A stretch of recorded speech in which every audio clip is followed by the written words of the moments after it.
Hi, it's Tamo, backstage, the Subway broadcast at Big Field Day. I am joined by some of Coast. Would you like to introduce yourself? I'm Liam. And I'm Chris. Liam, I just love that I get to be surrounded by these accents all day. I don't know if you can hear mine. I have one too. Everyone kind of has like one accent to us in America, so. Yeah, it's subtle though. You're not too thick. No. Here, there's wine slushies over there, so in a little bit you won't be able to understand anything I'm saying. We were just talking about our backdrop with our dogs, and I love that you immediately said there's dogs and cats. You have to be one or the other. It's one or the other for me. Which are you? Dogs all the way. I'm a dog man. Okay, I can trust you. Like the weirdest thing, and don't you feel like this? Like if you make a new friend and you're like, hey dude, nice to meet you. You go over to their place and they have a cat. You're like, dude, what are you doing? Yeah. How do you get laid?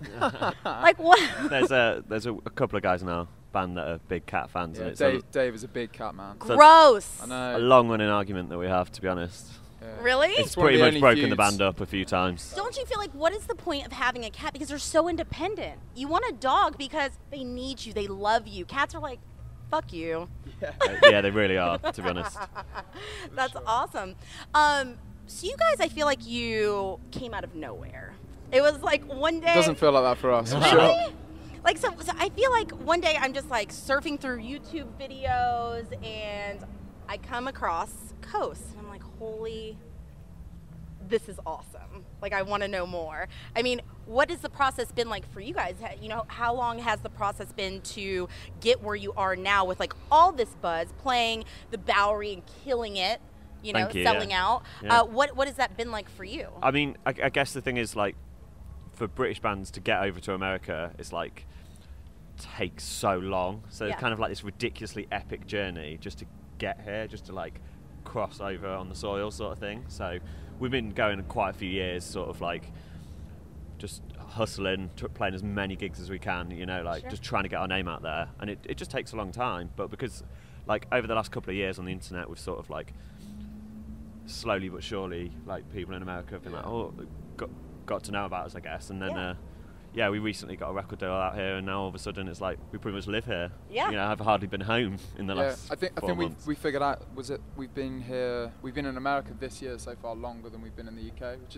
is amazing. Like it's why we're in a band. You're one of us. Yeah. Yeah, exactly. I like it. I don't know if that's a good or bad thing. Yeah, right. Just don't eat too much Mickey D's, and It's you'll pretty be hard Really? good to to not go. eat. I think I've had one while I've been over here this year. It's not too bad. No, you have discipline, sir. Yeah, but how many Subways have you had? I Oh, mean, far too many. It's hard. maybe it's hard I've when you're on the probably road. had You like 25. Never Oh, enough. geez. So this is really cool. Like I put two and two together after I was stalking you guys on Twitter that you're friends with Catfish and the Bottlemen. We've met them like once or twice. Because you we're guys not- like we're have a big- rapport. Like you guys are talking back and forth on social media. We're big fans of them. Like Yeah. they've also been going quite a long time, and Yeah. you know, it's really great to see like a band that you really like doing really well. Yeah. They're killing it in England as well. Like, so it used to be there's this funny thing where we used to like we'd be playing a gig and then there'd be like everywhere we go around England there'd be a poster of them on the wall, Yeah. and they'd be playing like the next week or they played the week before. So you kind of like following each other's footsteps and do a I weird love that. trail. Yeah. Have you been able to get any tips and tricks, like, you know, stage tips, like, you know, Guinness helps with stage stamina? Because I know it? he's a big, Get well, I don't know, out. but like that's Never. what I would think is Van's secret. You know, like I think like he uses Guinness as lotion. Well, as a lotion. Man, I'll have to speak to him about it, I guess. I'm just saying I would utilize your resources, Absolutely. ask him a couple things here and Couple of there. tips. Teach each other a couple of things, I guess. A Guinness bath Yes. every night. Yeah, right. Soak in it. And Bad Sons, are you about to play with Bad Sons? No, we went on tour with them a couple of months ago. Okay, so that's past Yeah, already. and we played Coachella a couple of weekends ago with them. And Oh, hung I know, I out. saw you. Yeah, I was did you? there. Amazing. So yeah, we did I have that. all these cool bracelets. Oh yeah, I didn't even. Yeah, That's Coachella. Cool. Coachella's. You can't go without the proper jewelry. Yeah, right. So playing a festival like that, what was the big takeaway? Were you able to stay long enough to see some of the big acts or even some of the smaller acts? I mean, we did. There's something really awful happened where I was in like at the front for Drake and had to leave. We had to leave at 11:15, and he was supposed to go on at 10:15, and he literally went on at like 44 minutes past. Those hip hop so artists. I had to leave while he was starting the first song, and then I walked past Justin Bieber and he got kicked out. So it was kind of like, yes! I did get to see that. That was one of my favorite stories that got published afterward. Drake was amazing, and I loved that you wanted to be there for that. I was literally at the front. We absolutely love him. That's awesome. Oh, I love that whole. I was having a conversation about this. Like, I feel like a lot of rock people are really into hip hop. Yeah. And I totally. love that. I love that because hip hop would have to be like my second favorite. If it doesn't have loud guitars, I want like a beat. Yeah, sure. You know. Like we listen to like a massive range of different like types of music. Yeah. And so, and Pat hip Benatar? hop-hop's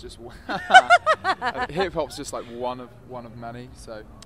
I mean, it's all about songs now. That's the amazing thing about like Spotify and like stuff like that. It's just if it's a great song, then people are gonna love it. Hello, so, like, Oceans. oh, Hello, yeah, exactly. Rush of Blood. Like. Yeah. So hopefully it doesn't matter what you kind of have been into in the past. Like, if Drake brings out a banging song, then I'm all about that tune. You know. Well, I recently discovered Run the Jewels. Awesome. Is there any other like hip hop acts that you guys are like feeling that aren't like as big as Drake? That way I can go like creep them. I need something. Ben's probably a bit more of a hip hop connoisseur. Yeah, there's a few things that are knocking around but we don't know how big they are here. That's the thing. Like what? Well, like, name one. Well, like we really like Schoolboy Q, but we so don't. Schoolboy Q is still big, kind of right? growing here. Right, like yeah. he's not that big here. Well, I didn't know. It's hard to know if that's big or not. Do you know what I mean? I was working out. I was doing push-ups to Schoolboy Q this morning. I'll have you know. He's got the Good scariest work. album cover ever. It's like him in like a balaclava, like a white the balaclava. white, yeah. It's so scary. Like you see the front cover of his album and you're like, Oh, I love that. seriously. Well, we're very, very excited to have you here for the Big Field Day after party.